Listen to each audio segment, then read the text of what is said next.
আমি অনেকবার বলেছি, 12 ভাতারি কোঠার বুদ্ধিজীবী পিনাগ্রা আবিষ্কারক মলম পিনাকি থেকে দূরে থাকতে। কারণ সে শুধু ভুল তথ্য দেয় না, ভুল তথ্যটাকে এস্টাবলিশড করে। আপনারা খেয়াল করে দেখুন, এই যে আমি যখন এই রেকর্ডটা করি তার 10 ঘন্টা আগে সে একটা স্ট্যাটাস দিয়েছে। চলুন সেই স্ট্যাটাসের স্ক্রিনশট।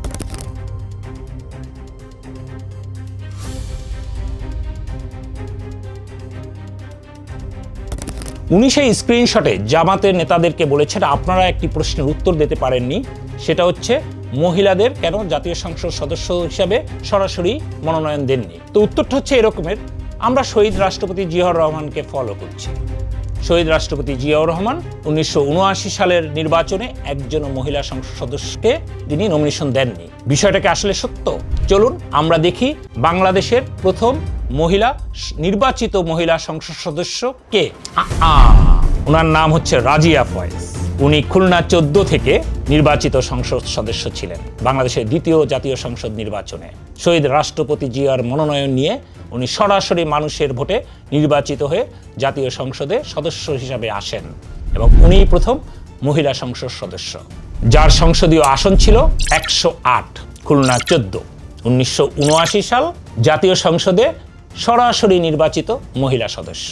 এবং উনি 2013 সালে ইন্তেকাল করেন বিএনপির ভাইস প্রেসিডেন্ট হিসাবে।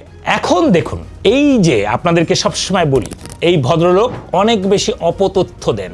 সত্য তথ্যটাকে ভুলভাল করে মনে করেছিল এবার পার পেয়ে যাবেন। ফেসিস্ট আমলে ফেসিস্টদের ওই রকমের কেউ ছিল না, তাই আপনি পার পেয়ে গেছেন। কিন্তু বিএনপিকে, তারেক রহমানের নেতৃত্বের বিএনপিকে আপনি কোনোভাবেই এই রকমের মিথ্যাচার করে রেহাই পাবেন না।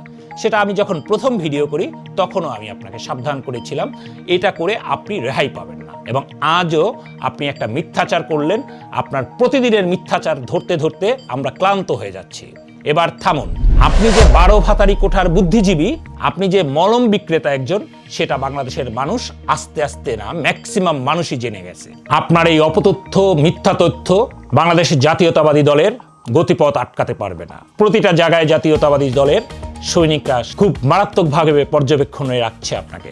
আপনি যাবেন পিছিয়ে, এগিয়ে যাবে হাজার হাজার মাইল বেগে এগিয়ে যাবে বাংলাদেশ জাতীয়তাবাদী দল। মাটি এবং মানুষের মাঝখান থেকে, নিঃশ্বাস থেকে বেড়ে ওঠা বাংলাদেশের জাতীয়তাবাদী দল খুব কাছাকাছি সময়ের মধ্যে 12ই ফেব্রুয়ারিতে সাধারণ মানুষের অনেক ভোটে বিজয়ী হয়ে বাংলাদেশের সরকার গঠন করবে ইনশাআল্লাহ। 12ই ফেব্রুয়ারি সারাদিন ধানের শীষে ভোট দিন। সবাই ভালো থাকবেন। আল্লাহ হাফেজ। বাংলাদেশ জিন্দাবাদ। আসসালামু আলাইকুম।